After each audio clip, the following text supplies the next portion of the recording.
Hello, Namaste. Today, my topic is avoid daily trading in equity market. Now, why am I sharing this subject with you? Because I'm concerned that you should develop a good respect for equity market. You should make good returns from equity market, and there are rules that is associated with equity market. If you do not follow the rules, probably market does not reward you in the same fashion. मैं अगर आपसे पूछूं कि पिछले 5 साल में India के अंदर जितने डीमैट अकाउंट खुले थे उससे ज्यादा सिर्फ लास्ट 1 ईयर के अंदर डीमैट अकाउंट खुले. Now what does that mean?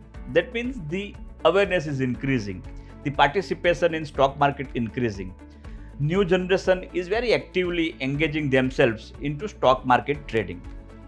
कई फैमिली में लेडीज भी अपना पार्ट टाइम इनकम के लिए दे चूज कि अगर मैं घर पे बैठे बैठे थोड़ा ट्रेडिंग कर लेंगी तो 20-25 हज़ार तो आसानी से कमा लूंगी. बहुत से मार्केट के अंदर कोर्सेज होते हैं कि 3 दिन के अंदर हम आपको सिखा देंगे कि स्टॉक मार्केट में ट्रेडिंग कैसे करना है.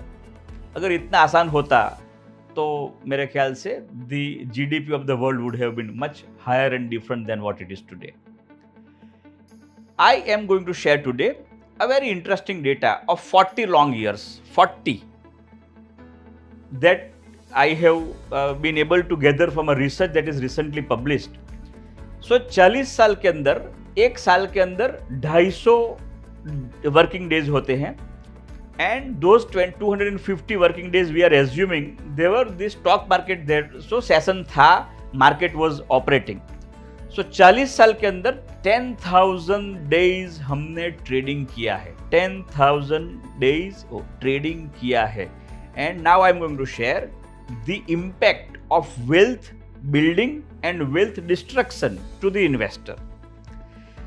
जो लोग डेली ट्रेडिंग कर रहे थे, डेली 40 साल में, out of them 53% of investors have made money and 47% of the people have not made money. Now this is a big ratio. 47% people did not made money out of trading. अब क्या होगा? वो सालों साल बोलते रहेंगे स्टॉक मार्केट ठीक नहीं है, स्टॉक मार्केट ठीक नहीं है, मैंने ट्राई किया था, and they will never trust this market. But it was the wrong approach that is to be blamed, not the market to be blamed. दूसरे के ही इन्वेस्टर्स थे जिन्होंने 10,000 ट्रेडिंग सेशन में वीकली ट्रेडिंग किया.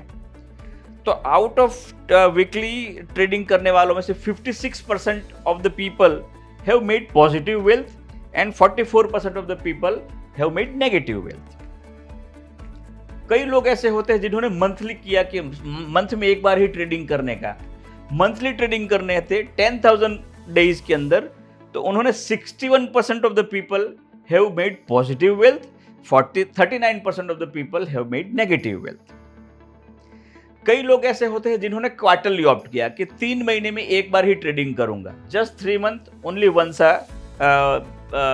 3 महीने के अंदर एक बार ही ट्रेडिंग करूंगा, 10,000 सेशंस. तो आउट ऑफ दोस 3,000 64% लोगों ने पॉजिटिव इंपैक्ट हुआ एंड 36% में नेगेटिव इंपैक्ट हुआ. आप देख रहे हो कि जैसे जैसे टाइम बढ़ते जाता है आपकी पॉजिटिव इंपैक्ट बढ़ती जा रही है, नेगेटिव इंपैक्ट कम होती रह रही है. फिर ईयरली, साल में एक बार मैं ट्रेडिंग करता हूं, या my investment horizon is just a 1 year. एक साल में, आज मैं इन्वेस्ट किया, अगले साल में विड्रॉ कर लूंगा, आज मैं इन्वेस्ट किया, अगले साल में विड्रॉ. ये horizon is 1 year. What is the probability of losing money? 72% of the people have made good returns and 28% of the people have not been able to outperform the market or make the money on a yearly basis. किसी ने 3 साल का time frame किया कि 3 साल का horizon से मैं इन्वेस्ट करता हूं इक्विटी मार्केट के अंदर, तो 89% of the people have made money, 11% of the people have not made money. If your horizon is 5 years, अगर आपका 5 साल का आपका टाइम होराइजन है, तो 96% of the time you have made money, 4% you have not been able to made money. अगर आपका 10 साल का ऑब्जेक्टिव था, 10 साल का होराइजन था, तो the good news is there is not a single person who has lost money by investing into stock market for 10 years. तो अपना ऑब्जेक्टिव एक ही है कि आप अगर ये ग्राफ में वापस शेयर भी करूंगा डेटा के हिसाब से, that will help you to believe कि longer the horizon, longer the tenure, lesser the risk. So if your objective is not, your objective is to make money, please avoid daily trading, weekly trading, monthly trading, and extend your horizon. Then and then only you will be able to make positive returns with the equity market. Thank you very much.